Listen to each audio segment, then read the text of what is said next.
Assalamualaikum warahmatullahi wabarakatuh. Selamat pagi anak-anakku. Bagaimana kabar kalian pagi hari ini? Semoga kalian dalam keadaan sehat walafiat. Pagi pagi hari ini Ibu akan memaparkan tentang kegiatan dan organisasi kesiswaan. Coba disiapkan alat tulisnya. Kegiatan ekstrakurikuler di Madrasah Tsanawiyah Negeri 7 Sleman adalah Iqra, tahfidz, bulu tangkis, tata boga, kaligrafi, tari, qiraah, hadroh, futsal, menjahit, komputer, taekwondo, bola voli, tenis meja, membatik, kir, dan pramuka.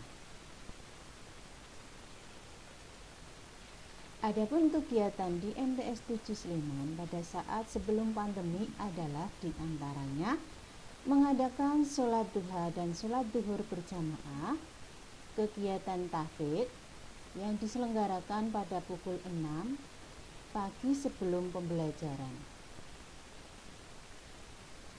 Adanya kegiatan manasik haji,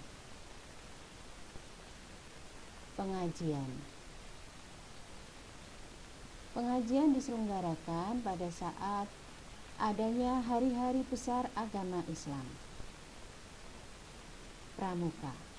Pramuka adalah ekstrakurikuler wajib yang harus diikuti oleh anak kelas 7 sampai kelas 9.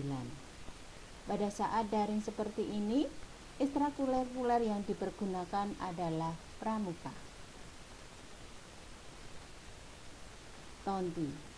Kegiatan tonti pada saat sebelum pandemi, dan alhamdulillah Madrasah Tsanawiyah Negeri 1 Negeri 7 Sleman telah meraih 10 besar dari seluruh lomba yang diikuti di Kabupaten Sleman.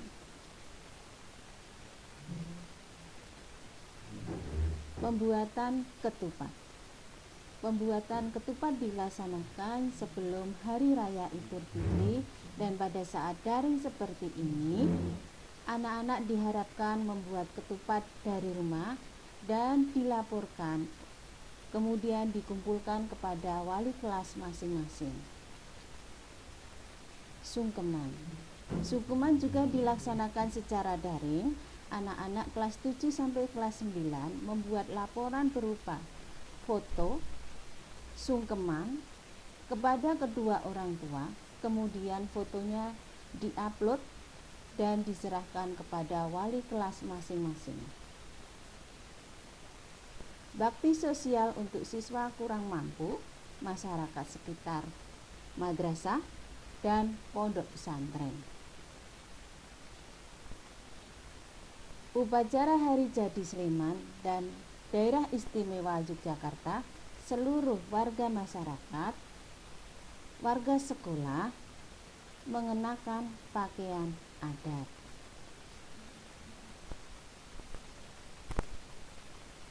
Organisasi kesiswaan. Organisasi Siswa Intrasekolah atau OSIS. Kalian tahu apakah itu OSIS? Pengertian OSIS. OSIS adalah organisasi siswa intrasekolah yang merupakan satu-satunya organisasi kesiswaan yang berada di lingkungan sekolah.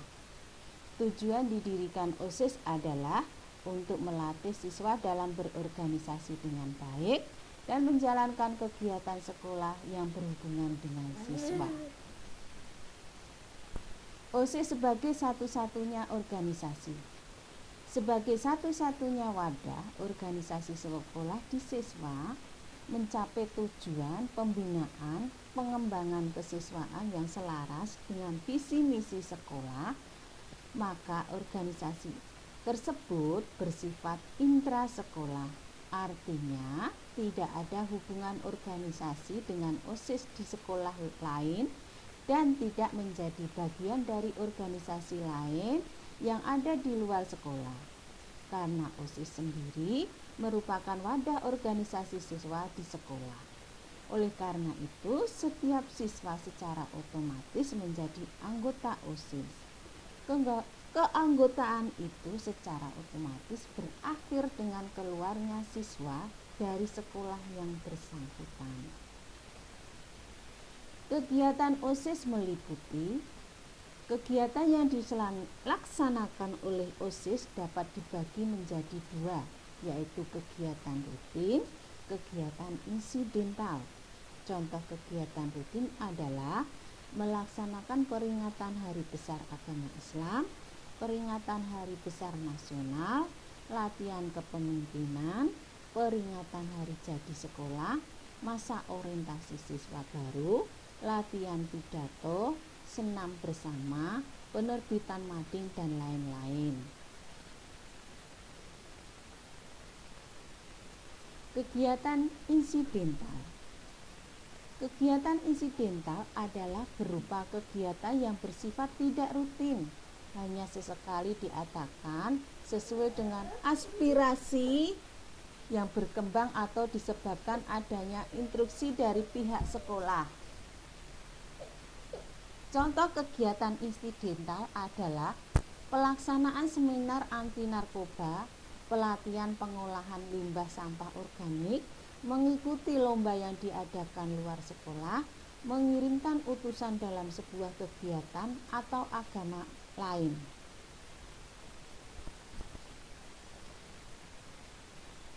Susunan pengurus OSIS terdiri atas pengurus inti dan seksi-seksi. Pengurus inti terdiri dari ketua, wakil ketua, sekretaris, dan bendahara. Adapun seksi-seksi dibentuk sesuai kebutuhan dan kondisi sekolah masing-masing. Kalian bisa membacanya sendiri, seksi apa saja yang terdapat dalam susunan pengurus OSIS. Kepengurusan OSIS. Kepengurusan OSIS selalu diganti setiap tahun melalui sebuah mekanisme sistem yang sudah diatur.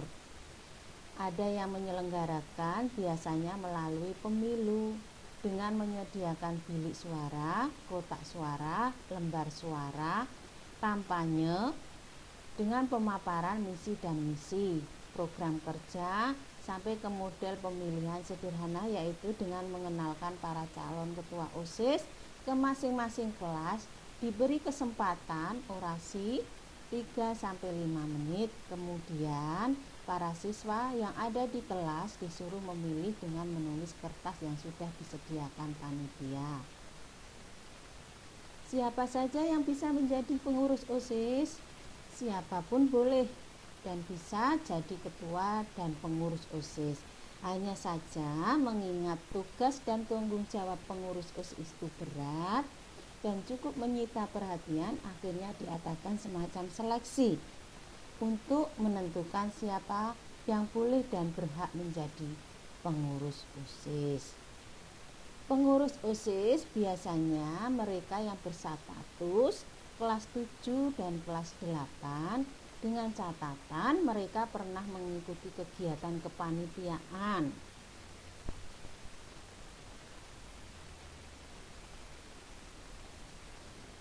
Masa kepengurusan OSIS. Masa kepengurusan OSIS idealnya dimulai sekitar bulan September sampai bulan Agustus tahun berikutnya. Pertimbangannya kenapa? Karena pada pertengahan Juli Agustus adalah peserta didik sangat sibuk di tahun ajaran baru dan sibuk pada saat kegiatan peringatan Hari Kemerdekaan. Syarat menjadi pengurus OSIS: bertakwa kepada Tuhan, memiliki budi pekerti luhur, sopan santun terhadap guru dan teman, memiliki bakat dan kemampuan sebagai pemimpin siswa, memiliki kemampuan pengetahuan yang memadai tentang seni, tata cara berorganisasi, dapat mengatur waktu antara kegiatan OSIS dan pembelajaran.